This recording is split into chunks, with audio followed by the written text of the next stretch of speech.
রাধে রাধে। ব্লাউজের front part ডিজাইনের 7 নম্বর part নিয়ে আমি হাজির হলাম। এই পার্টে আমি তোমাদের সাথে ব্লাউজের হুক পট্টি বসানো শেয়ার করছি। আগের পার্টে আমি হুক পট্টি বসিয়েছিলাম, এই পার্টেও আমি হুক পট্টি বসাচ্ছি। আগের পার্টে আমি দেখিয়েছিলাম যে হুক যেই সাইডটাতে বসবে সেই সাইডের পট্টি কিভাবে করবে, আর এই পার্টে আমি শেয়ার করছি হুকের ঘর যেই সাইডটাতে হবে সেই ধারের পট্টিটা কেমন হবে।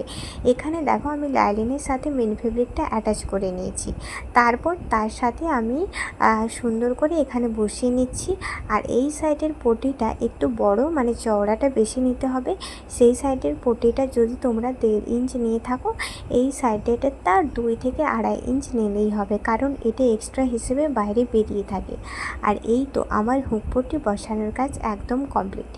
এবারে আমি এখানে আরও একটা সেলাই করে দিচ্ছি, কারণ ওই সাইডে আমি হুকের ঘরগুলো করব সেই জন্য। তো এরপরে আমি এখানে কোমর পট্টিও বসিয়ে দিয়েছি। এই তো দুটো পার্ট একসাথে রেডি হয়ে গেছে। এই হচ্ছে আমার ব্লাউজের ফ্রন্ট পার্টের ফাইনাল লুক। কেমন লাগলো জানিও। রাধে রাধে।